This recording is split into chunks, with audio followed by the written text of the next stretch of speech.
राधे राधे भक्तों, आइए आज हम लोग श्री चंद्र स्तोत्र का पाठ करेंगे।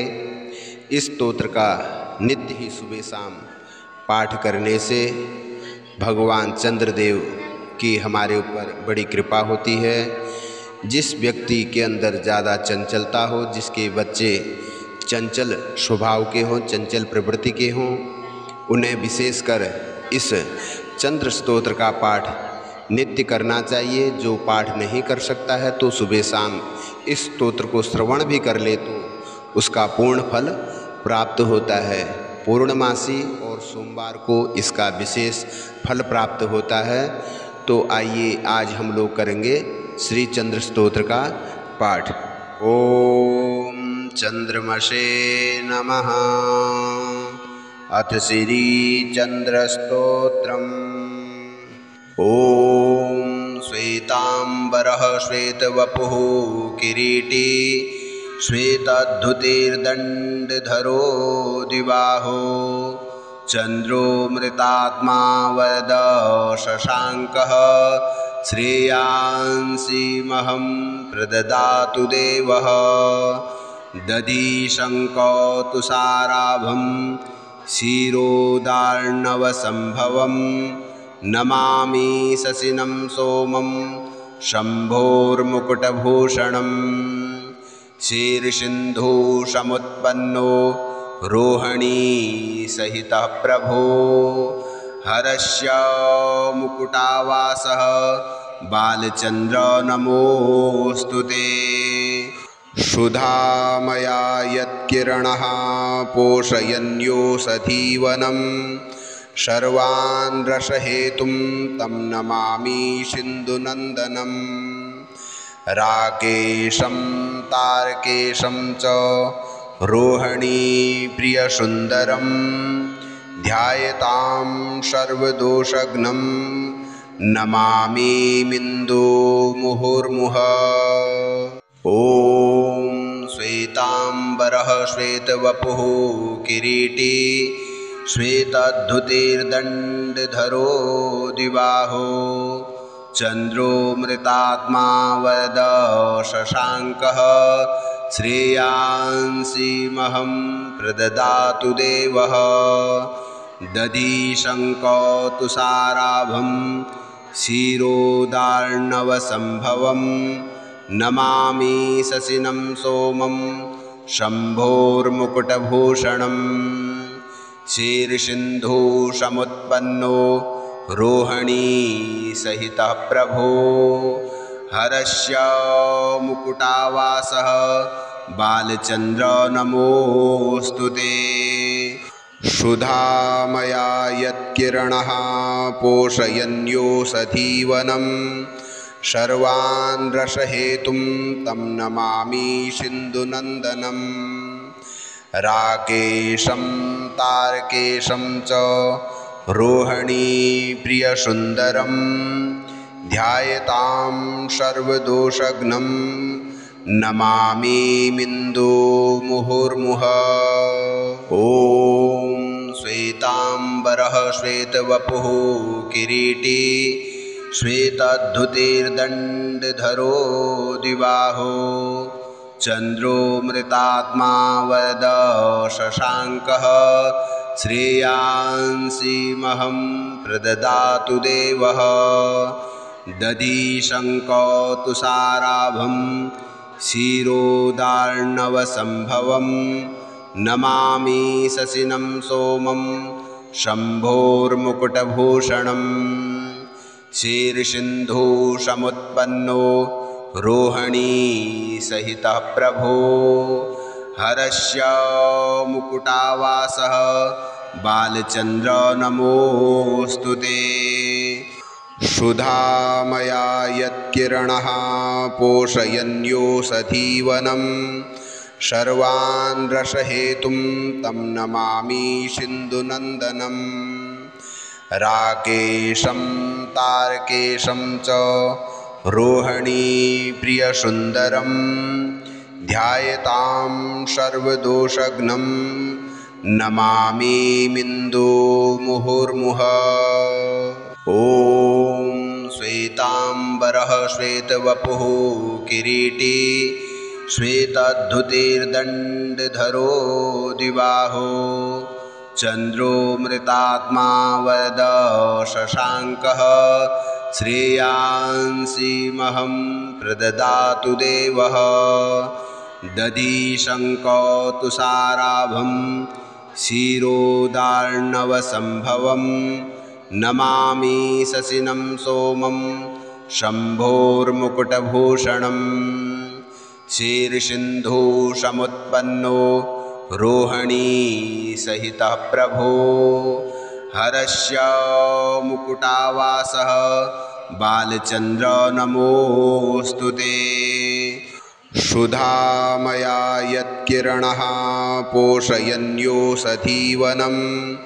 सर्वान् रसहेतुं तं नमामि सिन्धुनन्दनम् राकेशं तारकेशं च रोहिणी प्रियसुन्दरं ध्यायतां सर्वदोषघ्नं नमामि मिन्दुमुहुर्मुहुः ॐ श्वेताम्बरः श्वेतवपुः किरीटी श्वेतद्युतिर्दण्डधरो द्विबाहो चन्द्रो मृतात्मा वरदः शशाङ्कः श्रेयांसि महं प्रददातु देवः दधीशङ्कतुषाराभं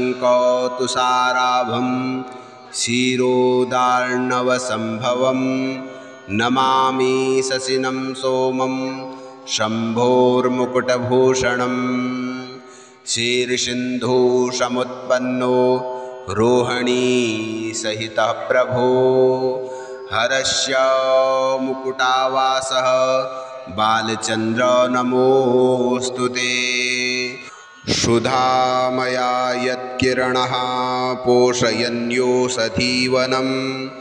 सर्वान् रसहेतुं तं नमामि सिन्धुनन्दनम् राकेशं तारकेशं च रोहिणी प्रियसुन्दरं ध्यायतां सर्वदोषघ्नं नमामि मिन्दुमुहुर्मुहुः ॐ श्वेताम्बरः श्वेतवपुः किरीटी श्वेतद्युतिर्दण्डधरो द्विबाहो चन्द्रो मृतात्मा वरदः शशाङ्कः श्रेयांसि महं प्रददातु देवः दधीशङ्कतुषाराभं क्षीरोदार्णवसम्भवं नमामि शशिनं सोमं शम्भोर्मुकुटभूषणम् शीर्षसिन्धुसमुत्पन्नो रोहिणी सहितः प्रभो हरस्य मुकुटावासः बालचन्द्र नमोऽस्तु ते सुधामया यत्किरणः पोषयन्योषधीवनं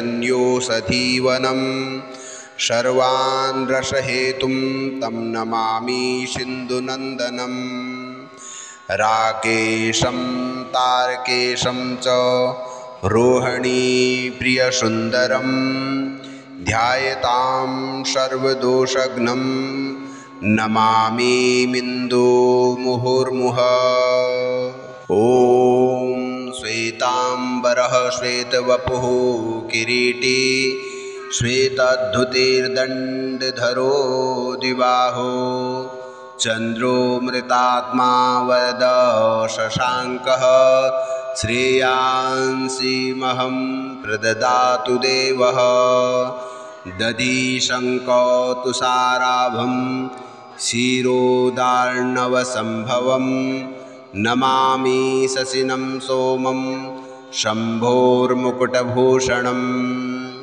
शीर्षसिन्धुसमुत्पन्नो रोहिणी सहितः प्रभो हरस्य मुकुटावासः बालचन्द्र नमोऽस्तु ते सुधामया यत्किरणः पोषयन्योषधीवनं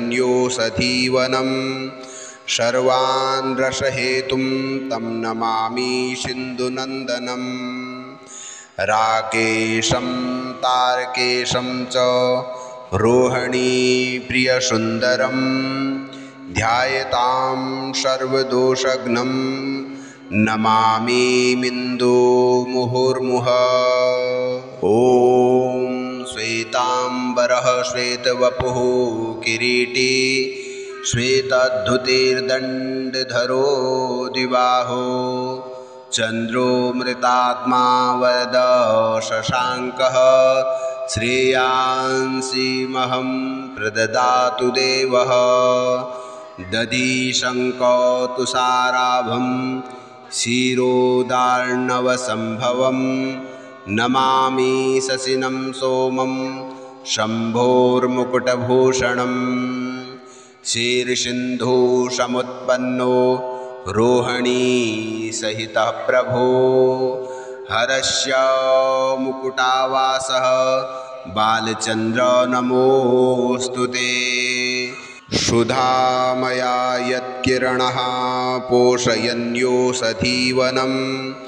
सर्वान् रसहेतुं तं नमामि सिन्धुनन्दनं। राकेशं तारकेशं च रोहिणी प्रियसुन्दरं ध्यायतां सर्वदोषघ्नं नमामिन्दुमुहुर्मुहुः। ॐ श्वेतांबरः श्वेतवपुः किरीटी श्वेतद्युतिर्दण्डधरो द्विबाहो चन्द्रो मृतात्मा वरद शशाङ्कः श्रेयांसि महं प्रददातु देवः। दधिशङ्कतुषाराभं क्षीरोदार्णवसम्भवं नमामि शशिनं सोमं शम्भोर्मुकुटभूषणं। शीर्षसिन्धुसमुत्पन्नो रोहिणी सहितः प्रभो हरस्य मुकुटावासः बालचन्द्र नमोऽस्तु ते। सुधामया यत्किरणः पोषयन्योषधीवनं सर्वान् रसहेतुं तं नमामि सिन्धुनन्दनं। राकेशं तारकेशं च रोहिणी प्रियसुन्दरं ध्यायतां सर्वदोषघ्नं नमामिन्दुमुहुर्मुहुः। इति श्रीचन्द्रस्तोत्रम संपूर्णम्।